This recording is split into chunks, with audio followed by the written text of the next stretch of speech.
Semifinal ও final খেলার উদ্বোধন পর্ব এখনই শুরু করব।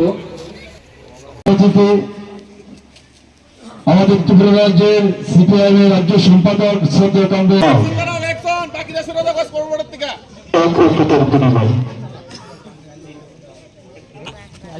সামনে তেসর না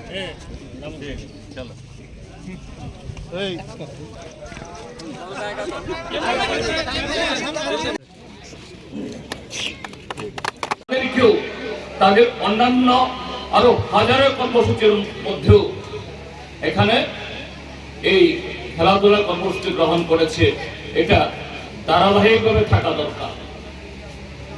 তাহলেই আমরা যে দেশপ্রেমের কথা বলবো, মানবতার কথা বলবো, আন্তর্জাতিকতার কথা বলবো, এই যে গাজাতে প্রতি সেকেন্ডে একটা নিরীহ শিশু মারা যাচ্ছে,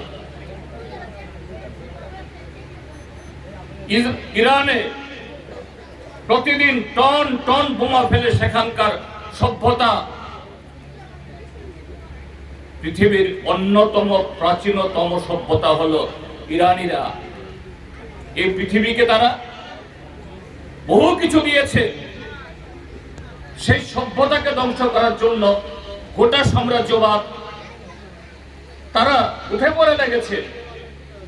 দুর্ভাগ্য, সেই সময়েতে আমাদের দেশ, আমাদের দেশের সরকার, অতীতে আরো বহু প্রধানমন্ত্রী ছিলেন, বহু সরকার ছিল, বরাবরই ইরানের সাথে আমাদের হাজার হাজার বছরের সম্পর্ক, বন্ধুত্ব। কিন্তু সেই দেশের সর্বোচ্চ নেতা খামেনি এবং তার পরিবার সহ বোমা ফেলে ধ্বংস করে দিল। আমাদের দেশের সরকার 7 দিন বোবা হয়ে রইলেন, একটা কথা বলতে পারলেন না। ইরানের যুদ্ধ, আমাদের দেশের আমন্ত্রণে ইরান থেকে তাদের নৌবাহিনীর একটা জাহাজ এসেছিল। দক্ষিণ ভারতের অন্ধ্রপ্রদেশের উপকূলে বিশাখাপত্তনমে একটা নৌবাহিনীর একটা প্রদর্শনীতে অংশগ্রহণ করেছিল। তারা আমাদের অতিথি, তারা যুদ্ধ করতে আসেনি।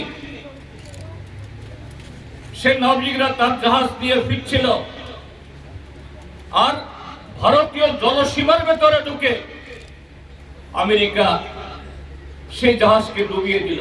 প্রায় 200 নাবিকের মধ্যে 150 নাবিক তার শরীর সমাধি হয়ে গেল।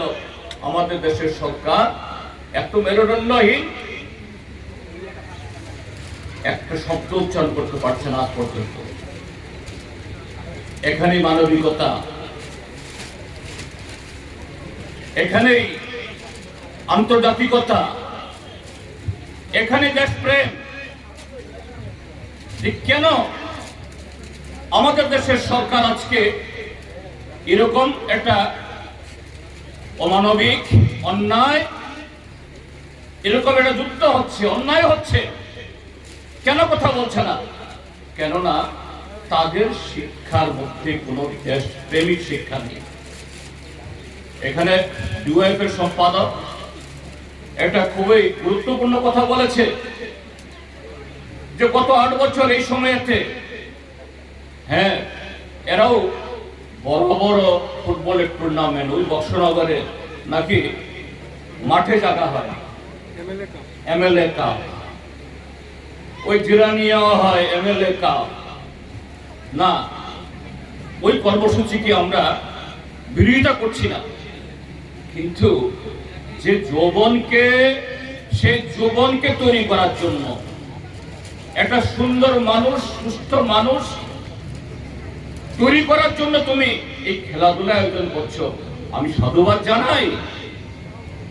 কিন্তু যারা চোরা কারবারি, গরু পাচারকারী, চিনি পাচারকারী, নারী পাচারকারী, তাদের কাছ থেকে তুল্লা নিয়ে সে 2 লাখ টাকায় 50 লক্ষ হাজার টাকা প্রাইস মানি, 25,000 টাকা প্রাইস মানি কি হবে? তুমি একদিক থেকে ক্ষণিকের জন্য সে সমস্ত খেলাধুলা করে একটা পরিবেশ তৈরি করলেও আরেক দিক থেকে যে কালোবাজারিদেরকে তুমি উৎসাহিত করছো,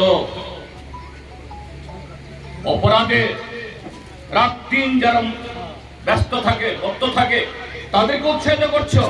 সেই কালোবাজারিরা পথ দিলেই বা সেই সন্ধ্যাতেই তোমার সেই খেলোয়াড়দেরকে রাগ, নেশা এবং যাবতীয় অসামাজিক কাজে লিপ্ত করে সমাজকে তুমি যতটুকু টেনে নিয়ে এসছো সে কর্মসূচির মধ্য দিয়ে তার আরো 100 হাত পেছনে ঠেলে দেবে।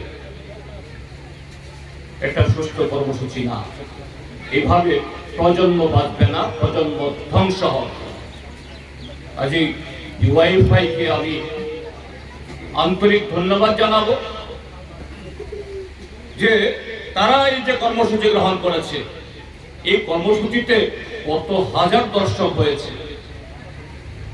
কত টিম অংশগ্রহণ করেছে। তার চেয়ে গুরুত্বপূর্ণ হলো যে প্রত্যেকের ভালোবাসা, প্রত্যেকের অংশগ্রহণ সমর্থনে এই জাতীয় কর্মসূচি তুলে নিয়ে এসে মাঠ পায় না। কেমনতর অসভ্যতা, কি ধরনের অসভ্য পরিবেশ চলছে ত্রিপুরাজ্যের মধ্যে।